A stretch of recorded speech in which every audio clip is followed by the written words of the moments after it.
the short answer is so you don't have to pay for it twice. But we're going to get a better answer from Dave, who is the co-founder, and CEO of Velosurance. So Dave is joining us on the screen today. We're going to talk all things bike insurance, and I think you're going to find out a lot of things that are going to pique your interest. So why don't you introduce yourself, Dave? Good morning, everyone. Dave Williams, insurance agency licensed in 48 states, and all we do is insure bicycles. We got into this because of the poor job that homeowners and renters insurance do when they're covering high-value bikes.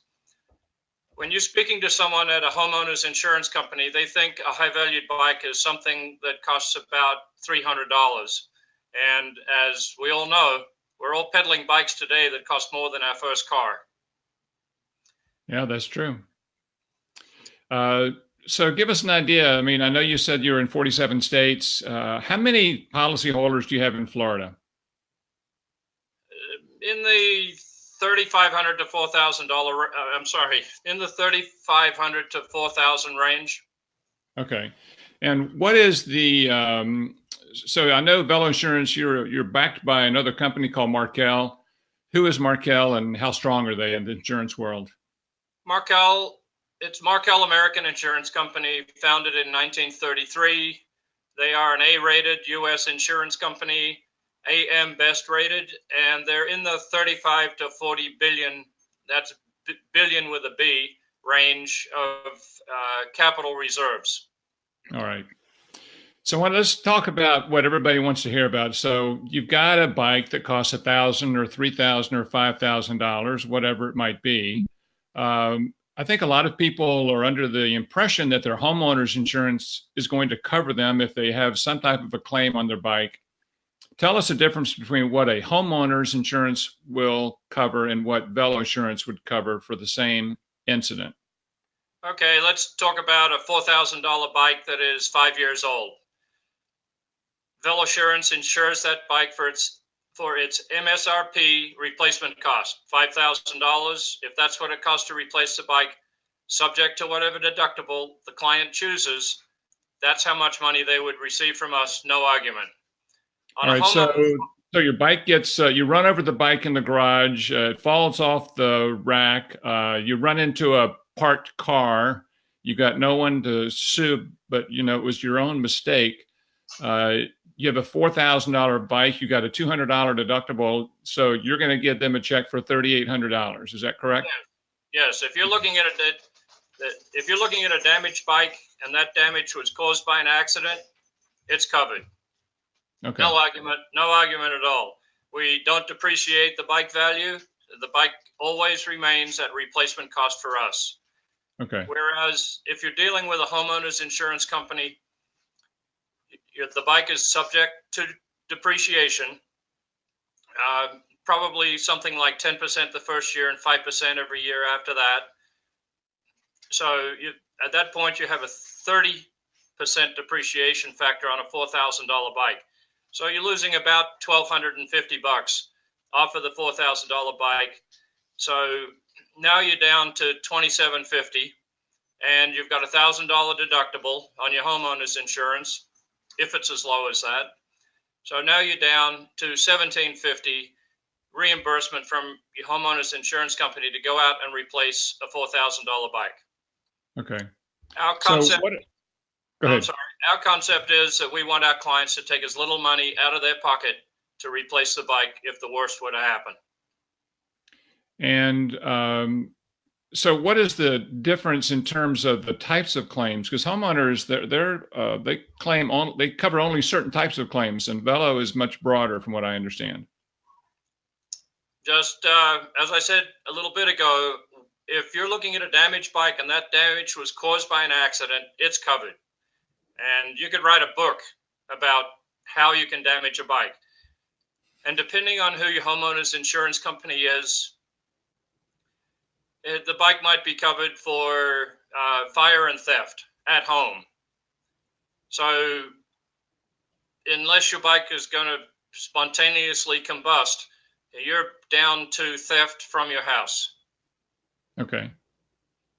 Yeah, I just had a comment. Hey, Tracy, had a comment from Tracy online saying that she's an insured with Velosurance, and she had an issue with her seat post screw broke going up a mountain headed towards Arizona, and she used your roadside assistance for that claim. Yeah, it's the roadside assistance stranded cyclist coverage is $10 a year, which is cheaper than a pair of socks, and you can use it 5 times a year. So it really comes down to, if you did use it 5 times a year, it really comes down to $2 a time. And everyone who uses it is happy, very happy with it. So let's talk about for a minute. I don't know that I've gotten the complete answer from what I was looking at. So homeowners insurance they only cover certain claimed losses, fire, theft, loss from an accident, I believe. And I think Velo is much broader than that. Can you just touch on that for a minute? I'm not aware of a homeowner's policy that will cover a bicycle for accidental damage while it's away from home. Okay. So they cover certain perils, designated perils, fire, theft, Yeah, that kind of thing. And our policy is an all risk policy subject to exclusions, and the exclusions are very understandable. You can't use your bike. You can't use your bike commercially. We don't cover things like mechanical failure. So if something internal happens to the bike, that's not an accident. That's a mechanical failure. Okay. But other than that, if it's an accident, it's covered. You touched on the roadside assistance. So what is that to someone? What kind of assistance would be included in that? We partnered with a nationwide auto club who claimed to have a service vehicle within 35 minutes to 45 minutes of everyone in the U.S.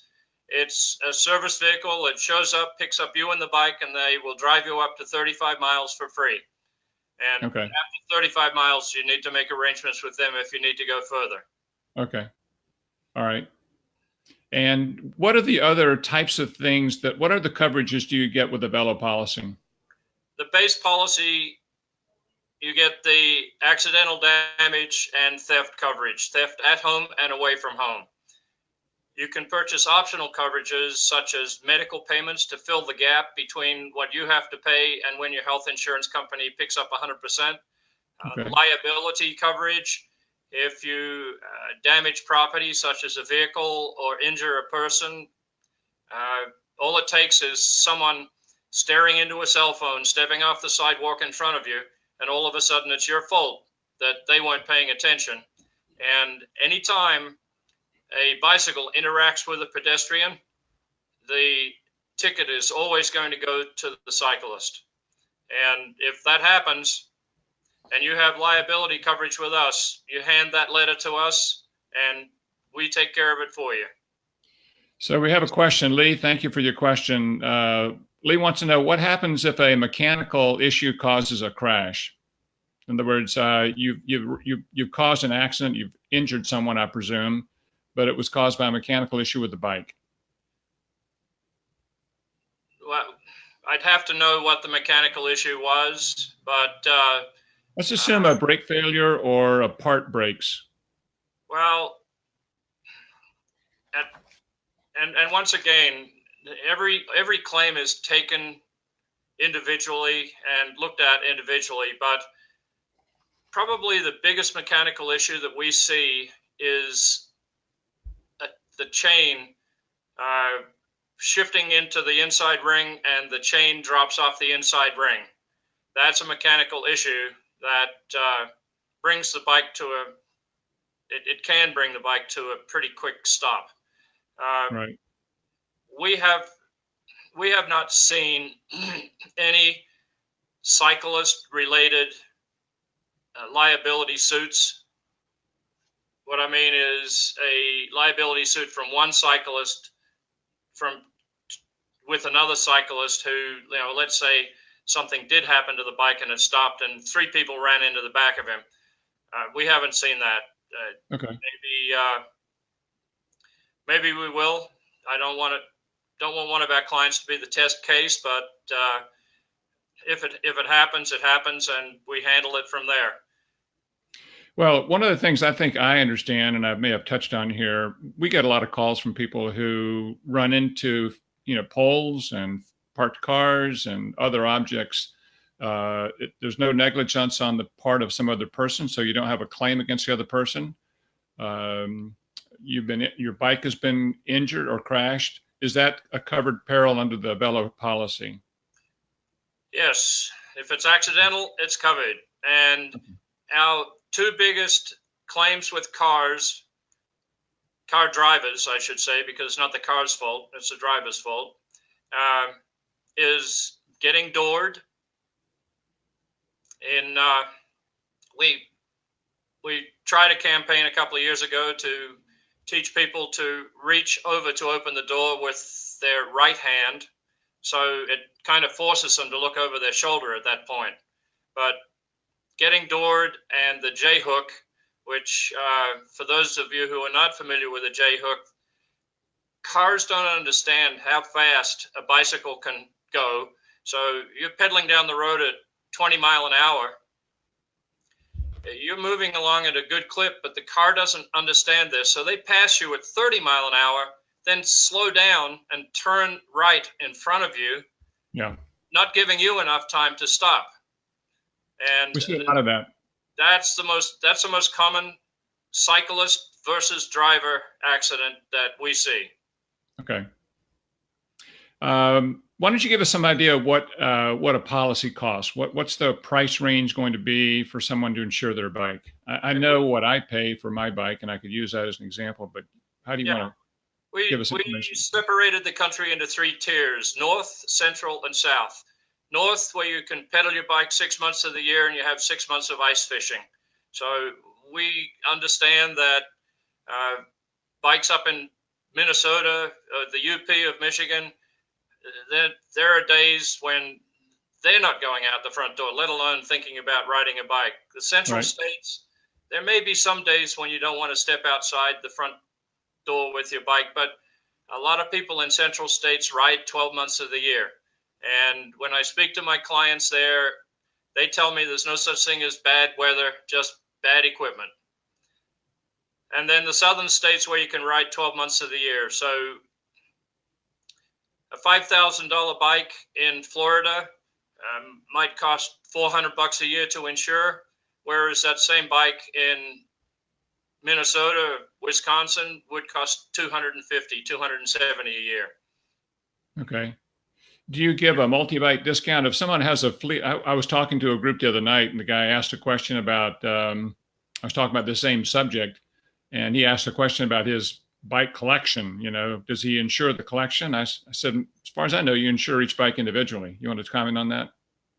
We do insure each bike individually, and we have clients who have collections of bikes.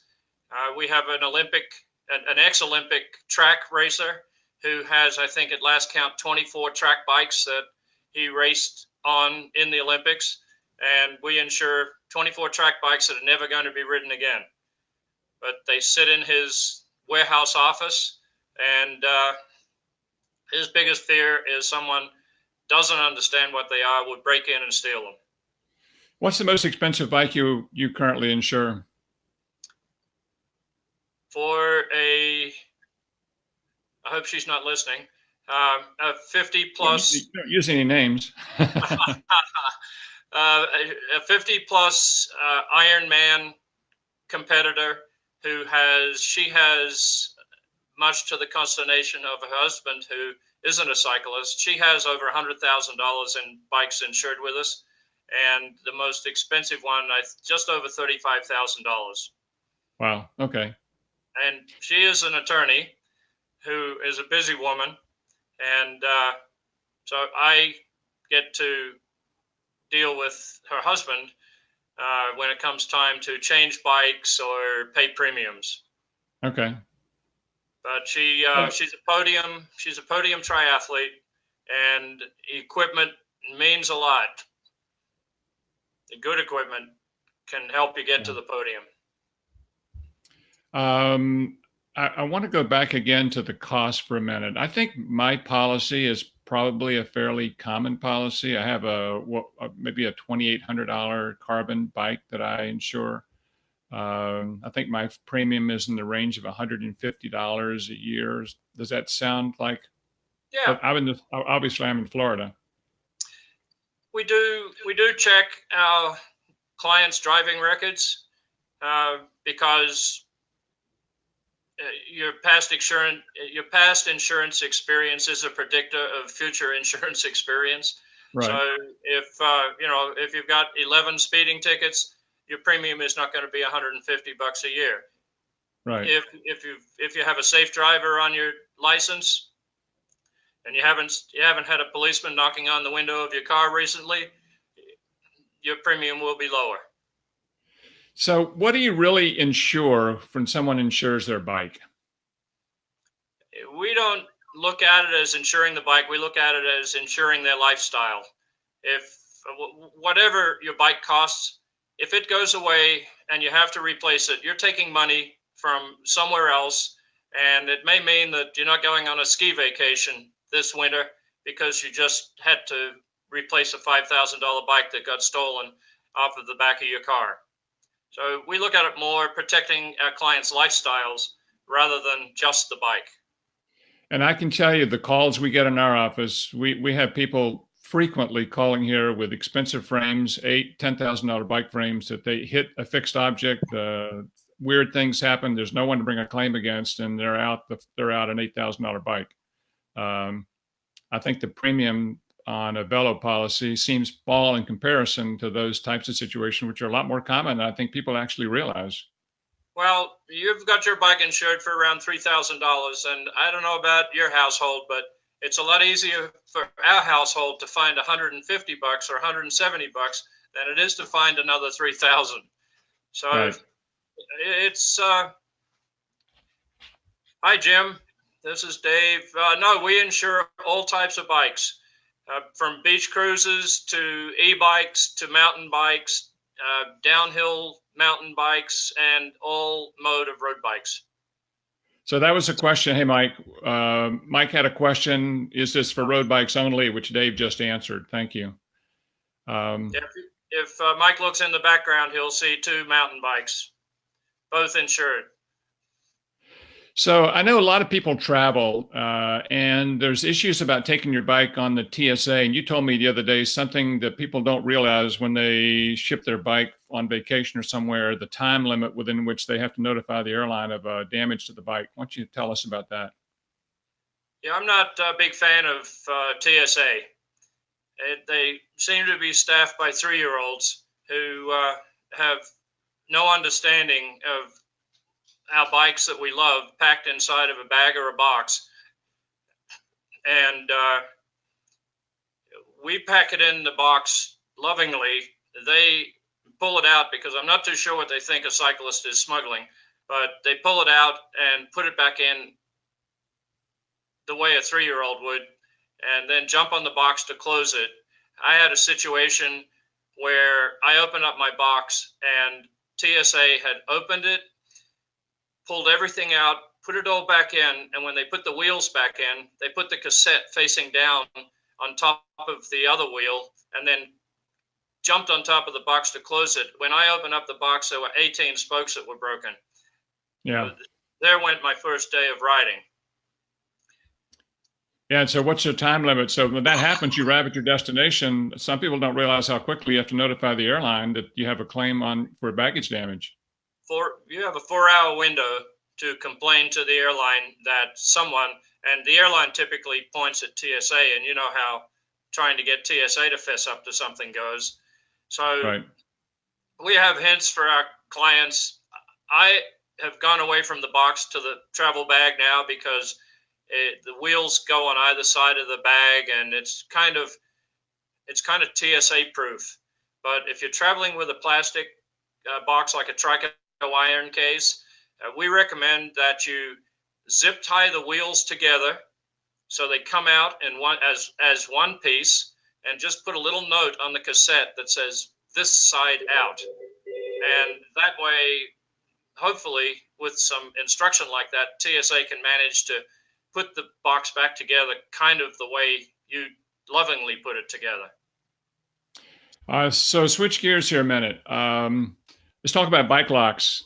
You told me the other day something I didn't understand. So if my bike is in my garage, I still need to secure it to prevent, in order to have a claim, if someone just walks in and steals it while the garage door is open. Talk about that, and talk about cable locks for a minute. The more bikes are stolen out of open garage doors than anywhere else. And we all do it. You open up the garage, take the lawnmower out, go into the backyard, and the garage door is open, and there's $30,000 worth of bikes sitting in there. Right. All it takes is, it doesn't matter who it is. Someone sees them, runs in and grabs a bike, and they're gone. It's gone in 3 seconds. Right. So as much as I dislike cables, because cables are very easy to cut, as much as I dislike cables, I cable my bikes in the garage. So it's just not a snatch and grab. I also put in an interrupter switch. So before I go to bed at night, I flip off the interrupter switch, and that means that there's no electricity going to the garage door. So that's a good idea. So it can't be opened up by, Okay. There are programs that can grab the code for your garage door out of the air when you push the garage door opener. Okay. Tell me about, I know you mentioned, go ahead. I was going to say, the other thing I did in my garage, that little piece of chain that hangs down, and you pull on it if the motor's not working or the electricity's out, and you can open the door manually. Right, on the motor. Yep, you can push from the outside of the door. You can push down on the seal at the top of the door, reach in there with a piece of wire, and pull that lever. And now a thief can open the door manually. So I have zip tied that lever up, because I use that lever about once every 3 years when the electricity's gone out. Right. I see no sense in leaving it there permanently, so I zip tie it up so you can't reach in and grab it. So okay. My garage at night is pretty impregnable. Sounds like it. So you mentioned your dislike for cable locks. Talk about, I think there's a false sense of security with people that they buy cable locks and you see ads that they're bulletproof. What's your experience with cable locks? There isn't a cable lock out there that can't be easily cut in mere seconds. End of story. So where do you look for a good bike lock? I know you have a resource for that. There's an independent website that reviews bike locks. It's called thebestbikelock.com.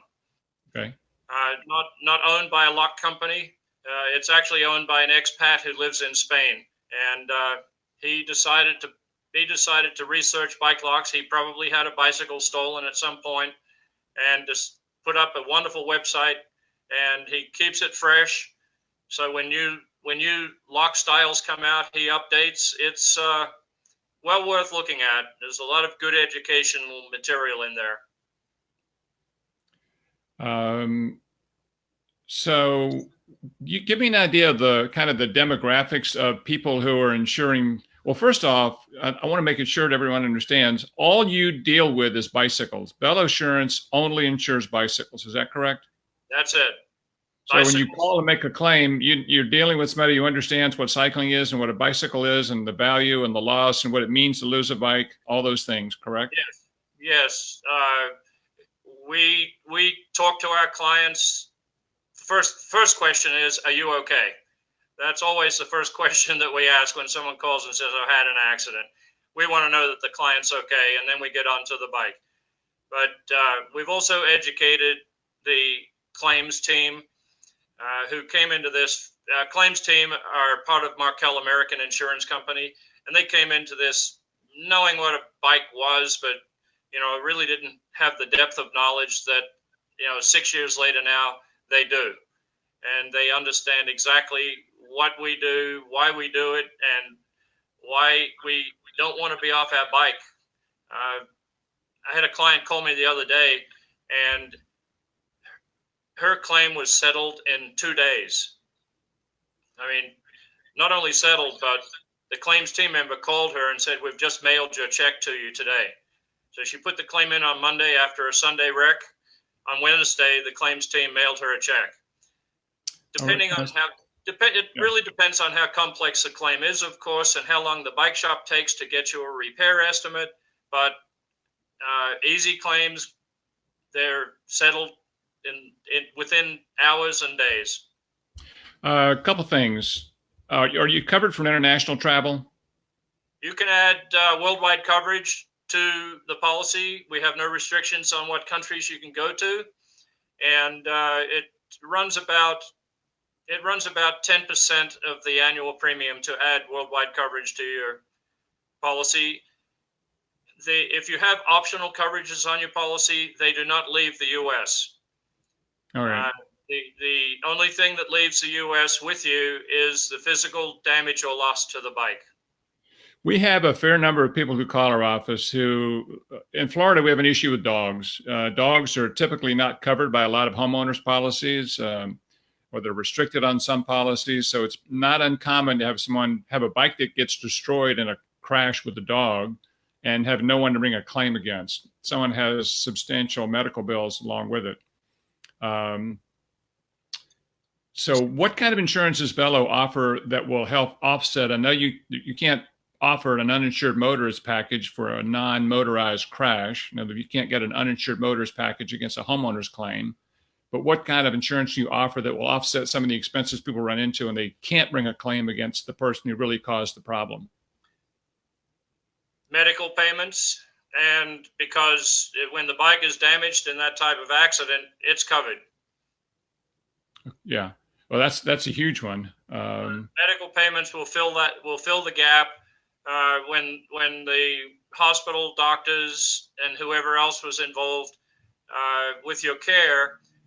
When everything gets settled 6 months down the road with your health insurance company, someone is going to send you a bill that is your responsibility only. And if you have medical payments on your policy, that's the bill that you hand to us, and we send you a check, and you pay that bill. So we've talked a lot about what's covered. How do people get a quote from Velo Insurance? What's the process that you go through? What do they do? It's very straightforward. Velosurance.com. You can get a very good guess on the front page, but I have to tell you, it's a very simple algorithm. It's based on the value of the bike and the state that you're in. It's not based on the region within the state. Within another minute, you can complete the quote and once you've completed the quote, if it's acceptable, you can purchase the policy. The policy is then issued within the next 15 minutes. One thing that I wanted to go into before we close, I had a case recently where someone was insured with Velosurance, and they had the damage to the bike, and you recommended that the bike actually be repaired. They had frame damage. Talk about your policy on frame damage and when and how you determine whether it can be repaired. Well, we rely on carbon fiber repair experts, people who have been repairing bikes for 20, 25, 30 years. And of the thousands of carbon frames that we have seen repaired, we haven't had one failure. So we have a 100% success rate in thousands of repaired frames. Now, I know you told me the other day. Go ahead. I was just going to say, our client doesn't have to repair the frame. That's a personal decision. They can go out and buy a new frame and put the repair cost towards the cost of the new frame. That's their choice. We don't dictate that. But I can tell you, if you've sat on an airplane recently and looked out the window, you're looking at carbon fiber on that plane, and very possibly that carbon fiber has had a carbon fiber repair done on it. So carbon fiber used to be an exotic material. Today it's just part of the world. And the new Boeing, I think it's a new Boeing plane, is something like 78% carbon fiber. It's strong. The only thing that we don't like about carbon fiber is there is no possibility to recycle it. It goes into a landfill somewhere, which we don't like. Well, I had just had a comment. I know that there's some strong feelings by cyclists about repairing carbon. I think there are people who, and I've been in this camp, that don't want a carbon bike repaired. I think there's been people have the position, rightly or wrongly, that if you've had a crash in a carbon bike, whether you see a crack or not, the bike should be replaced. So I know that not everyone is going to be enthusiastic about the choice of having their carbon bike repaired. I don't know if you want to have an offer a comment about that. Once again, carbon fiber is ultimately repairable, but it is up to the client as to what their personal feelings are about carbon fiber repair. A lot of people come to us because their mechanic, who is not a carbon fiber expert, gave his opinion that the frame needs to be replaced. He doesn't understand carbon fiber. He just understands that the bike is broken. If you want, and the carbon fiber repair experts who we deal with are more than happy to get on the phone and talk to you about their repairs. And if we've had thousands of carbon frames repaired, these guys have had multiple thousands of frames that they've repaired. And there should be absolutely no concern on a carbon repair. And we have, there are instances where the frame can't be repaired. Well, I was going to ask that too, because they don't repair every frame that gets broken doesn't repair. No, not. Cervelo has an integrated dropout that isn't a replaceable part. It's part of the frame. So if you wreck your Cervelo and rip that dropout off of the chain seat stay, that frame is headed to the landfill.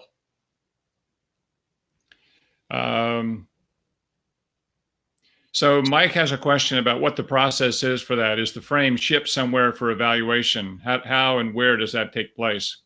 First thing we do is send detailed pictures of the damage to a repair facility, and they give us, at that point, they give us their evaluation as to where the damage is. Look, let's say it's in the head tube. There's a lot of stresses in the head tube. Almost every frame that gets damaged, and it's a head tube damage, gets declined by the repair facility simply because of the stresses that are associated at that point of the bike. Okay. But look, let's say the middle of the top tube has got a crack in it. The down tube has got a crack in it. All of that is absolutely repairable. You cannot see where it has been rebuilt. Even on a clear coat carbon frame where you can see the carbon weave through the clear coat, you can't see where it was rebuilt. Yeah, well, that's I don't personally have experience with carbon frames being repaired. I think you've been very helpful in making me understand that. It's good to know that people have a choice as to what they do. It's not being dictated by the policy. I appreciate really bringing a lot of clarity to that. I want to acknowledge Jenny, gave us a little thumbs up there. Thank you, Jenny.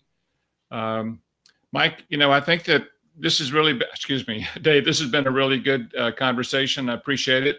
We're going to show on the screen the place to go get your Velosurance quote. I can tell you as a bicycle owner, as a person who's insured with Velosurance, it is a great peace of mind to know that your frame is covered wherever you are. We had somebody who had their frame destroyed at a rest stop on an organized ride. They propped the bike up and another bike fell on it enough to destroy the frame. So things happen that we don't expect. I asked Dave the other day when we were having a conversation preparing for this, so who's your biggest competitor? And what was your response, Dave? Optimism. No one. We're all optimists, and none of us expects to be involved in an accident, whether it's on your bike, in your car, or walking down the street. Accidents happen, and that's a definition of an accident. It's an event that you don't know is going to happen. So we are optimists, but it's a lot easier to find $150 than it is to find 3,000. So if you don't want, like you said before, if you don't want to pay for your bike twice, insure it. Hey, Dave, great words of wisdom. I want to thank you for joining us here today. I want to thank everyone who joined in. We're going to start a weekly schedule in September. Our next live stream will be on the 20th of September with Phil from Pedelec, which is an e-bike shop in Port Charlotte. And by the way, you insure e-bikes as well, don't you? Yes, up to 750 watts of power, which is actually 1 horsepower. Right, which is the maximum you're supposed to have in Florida at this point. I mean, it's the maximum legal e-bike. Beyond that power, it's not going to be considered a bicycle at all. So another shout out from Tracy about how great it was to get the roadside assistance that she had on her claim when she most needed it, when she was so far away from anybody. Thank you, Tracy. Yeah, thank you, Tracy. So again, thank you. This is the Florida Bike Guy, and this is Dave Williams. We're signing off. We'll be safe out there. We'll look forward to the next time. Goodbye. Okay, guys. Thank you. Bye-bye.